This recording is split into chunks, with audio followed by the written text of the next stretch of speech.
the first installment of what's probably going to be a mini series of leadership lessons. A few of you were asking me to share their slides to these lessons, but they don't really make much sense without me explaining the content over them. So that's why I'm making this video. This is moderatism versus extremism. Here we go. Let's just define moderatism real quick. This is the internet definition. Is it accurate? Let's see.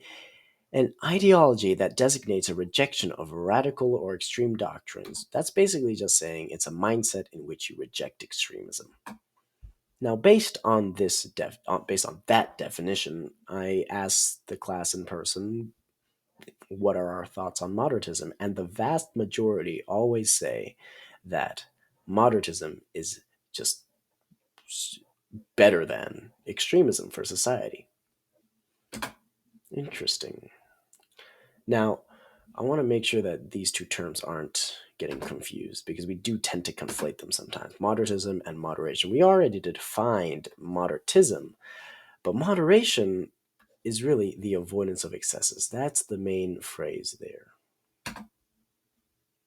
Now, if you didn't get that, I can provide an example with water here. Moderation would state, I will drink enough water to live a healthy, sustainable life, but will make sure not to consume too much. Not to consume too much. That is the key phrase there. That is the avoidance of excesses that we were talking about with moderation on the other slide, for it may lead to water poisoning. Moderatism, on the other hand, would say, I refuse to take a stance.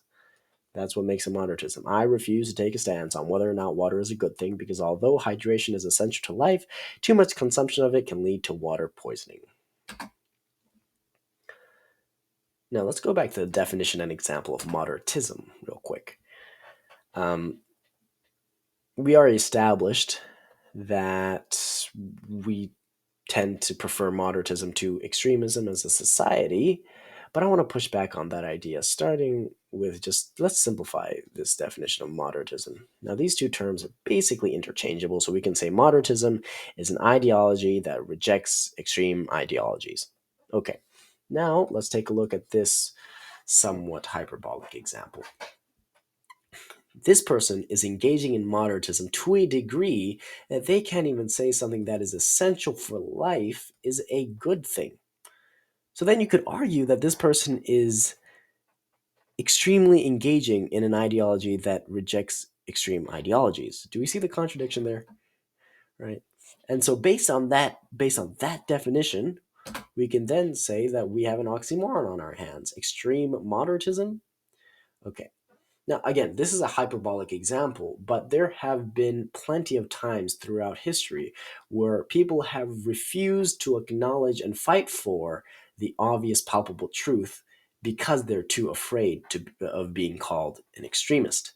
Now, we're going to get into that historical exemplification in a second, namely with these next two slides, which are going to include excerpts from Dr. Martin Luther King Jr.'s letter from Birmingham jail. For some context, in the early 1960s, I think early to mid, I don't quite remember, but Dr. Martin Luther King Jr. protested a law in Birmingham that banned protests. So he was incarcerated. During that time, I believe 8 clergymen wrote Dr. King a letter calling him an outside agitator and an extremist. And as a rebuttal, Dr. King wrote the letter from Birmingham jail.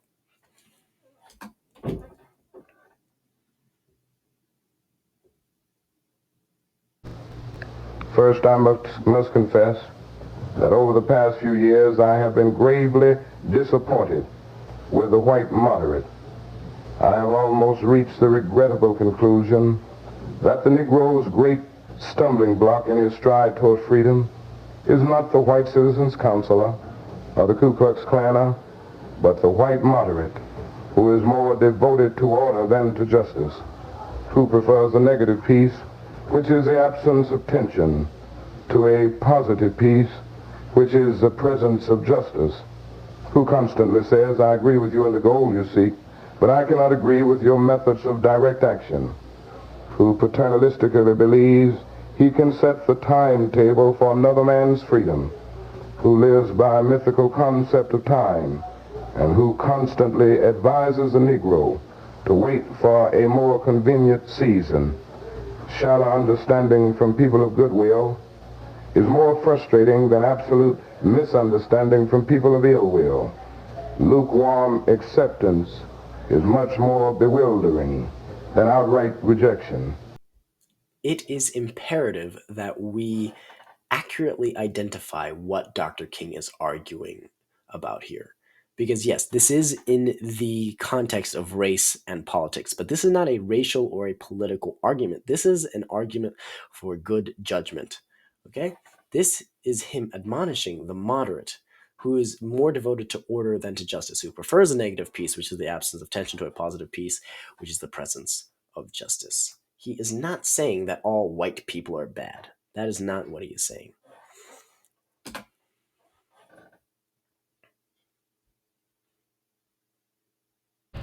Was not Jesus an extremist for love? Love your enemies, bless them that curse you, do good to them that hate you, and pray for them which despitefully use you and persecute you. Was not Amos an extremist for justice? Let justice roll down like waters, and righteousness like a mighty stream. Was not Paul an extremist for the Christian gospel? I bear in my body the marks of the Lord Jesus Christ. Was not Martin Luther an extremist? Here I stand, I cannot do otherwise, so help me God. Was not John Bunyan an extremist? I will stay in jail to the end of my days before I make a butchery of my conscience. And Abraham Lincoln, this nation cannot survive half slave and half free. And Thomas Jefferson, we hold these truths to be self-evident, that all men are created equal. So the question is not whether we will be extremists, but what kind of extremists we will be. Will we be extremists for hate or for love? Will we be extremists for the preservation of injustice or for the extension of justice? In that dramatic scene on Calvary's Hill, 3 men were crucified. We must never forget that all 3 were crucified for the same crime, the crime of extremism. 2 were extremists for immorality, and thus fell below that environment. The other, Jesus Christ, was an extremist for love, truth, and goodness, and thereby rose above his environment. Now, this excerpt does contain quite a few religious allusions. Now, I'm not personally a religious person, and you may not be, or some of you may follow different faiths, but the key thing here is that that does not negate the validity of his rhetoric in this, okay? Because the real question that he's posing is, what kind of extremist will we be, okay? Now, if you're an extremist for love, what is the problem with that, right? And then he uses a bunch of examples throughout history of when extremism was used for good. Now, we're going to get to differentiating between an extremist for the right cause and the wrong cause in a second, but I just wanted to make it clear that this is the key question that we're addressing. But Dr. King wasn't the only person who had to deal with being called an extremist in his time, but then is looked upon favorably by history. Let's look at some quotes. The experiment instituted by our revolutionary fathers of a voluntary union of sovereign states for purposes specified in a solemn compact had been perverted by those who, feeling power and forgetting right, were determined to respect no law but their own will. Take a second and guess who this is and who they're talking about. This is Jefferson Davis, President of the Confederate States of America, speaking about Abraham Lincoln, who is actually now clearly not, he can clearly be seen as not an extremist for abolitionism. Okay? What his primary concern was reuniting the United States, and he was willing and determined to accomplish that via any means necessary. Now, he did choose, obviously, the right path. He leaves a positive legacy with how he turned to abolitionism, but that's not what he was an extremist for. Okay? Here's another quote. He is a malignant, subversive fanatic and a seditious Middle Temple lawyer, now posing as a fakir of a type well known in the East, striding half naked up the steps of the vice-regal palace. Okay? Again, take a second, guess who this is and who they're talking about. This is Winston Churchill talking about Mahatma Gandhi. If you don't know, a fakir is a poor man, and the vice-regal palace was the place of British power in India, the British Raj. Okay, now obviously Gandhi inspired a lot of nonviolent protest in America, namely with Dr. Martin Luther King Jr., okay, who we just talked about. And Winston Churchill, well, that was just the type of person he was. This is actually two quotes, so let's separate that. He should be shot. How much longer will the Prime Minister allow herself to be kicked in the face by this black terrorist? Now, for a hint as to the time period, the Prime Minister they're speaking of was Margaret Thatcher, who was a good friend with our 40th President, Ronald Reagan. Again, take a guess. Okay, these are two members of the British Parliament speaking about this black terrorist, right? This black terrorist that they speak of was Nelson Mandela, who, if you don't know, was an activist against apartheid in South Africa, which is comparable to the Jim Crow era of the United States. Now, what this should show you is that people who weren't really extremists in the sense that they were in the traditional sense where they're looked upon with a negative connotation, these people who weren't those things were called, they were saying that they were perverting the experiment instituted by our revolutionary fathers. They were saying that they were fanatics, right? They're saying that they were a terrorist, when in reality they were just fighting for the right cause. And that's why we should not fear the label of extremist. Okay, now here's an important qualification. I'm not saying that we should just go out and fight everyone who disagrees with us for the sake of extremism. And I'm also not saying that we should completely do away with moderatism either. Okay, what I am saying is that we should moderate moderatism. Let's go back to this definition of moderation, the avoidance of excesses.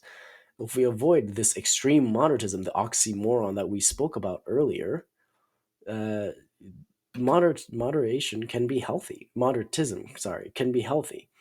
Okay, it's really about just using your good judgment. Use your brain. Use common sense to figure this out. And here is a chance for us to use our brains. What is the purpose of moderatism? Think about that for a second.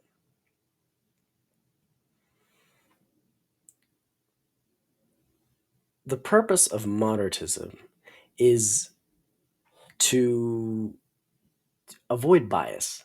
And because of that, because you're avoiding bias, you're able to objectively just gather all the facts of a given situation.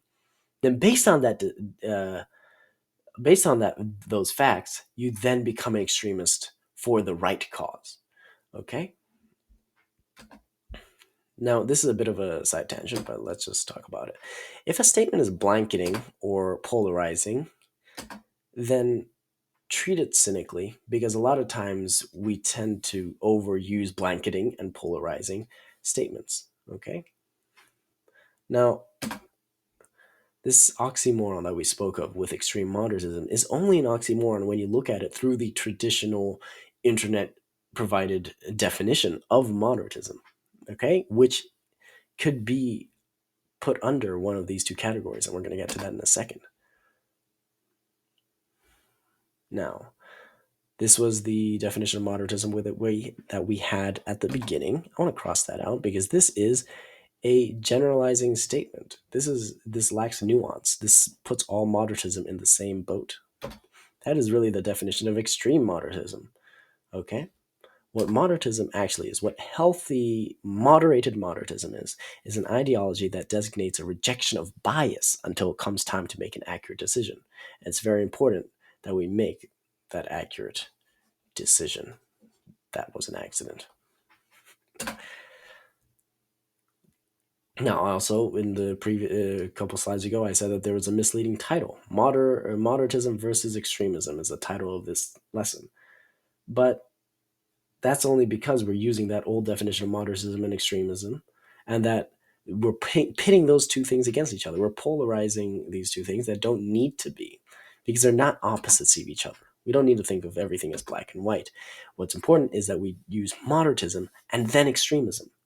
If we get rid of extremism and we just have moderatism, then we get extreme moderatism. We're just stagnant and you're not doing anything to help society, right? But if you get rid of moderatism and you just go straight to extremism, then you get uninformed extremism, right? If you have moderatism before extremism, then you're an informed extremist. You're an extremist for the right cause. If you get rid of that, you're an uninformed extremist. That's how you get Hitlers. That's how you get Mussolinis. That's how you get Stalins and Zedongs, okay? It's very important that we have moderatism and extremism in that order. So, why do I say all this? Well, I think we should all strive to live our lives by four basic tenets, right? Integrity, voluntary service, excellence, and respect. Let's talk about integrity. How does the idea of moderatism and then extremism relate to integrity, right?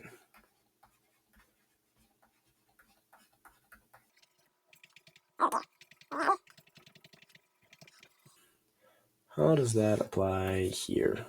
Well, you could say that integrity. What is integrity?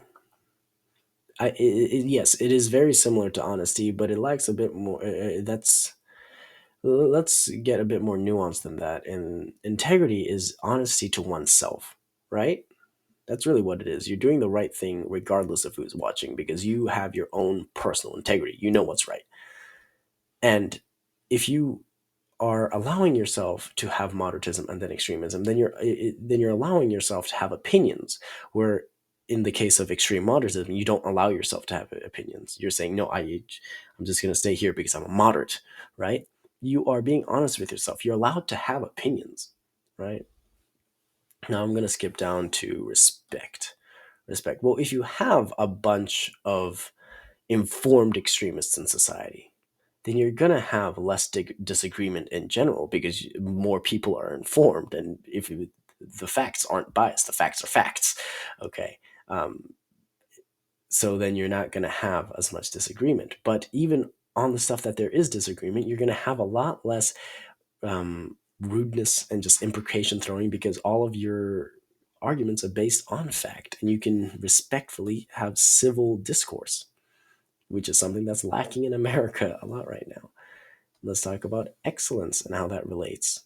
Well, if you have done your due diligence, then you are going to be informed in the field that you have an opinion about. You're going to have a standard of excellence on which you can now build policy and inspire policy. Volunteer service. This, I think, relates to passion, right? Because you have motivation to serve, you have enough passion to serve. And where does that passion come from? Well, if you have put in enough dedication to become excellent and you can have civil discourse and you've done the hard work, because it is hard work, the hard work of becoming informed, you are naturally going to become passionate about the topic that you are speaking about. And you're going to want to serve based on that stuff. So I believe that's it for this first lesson. So I will see you at the next one. All right. See you later.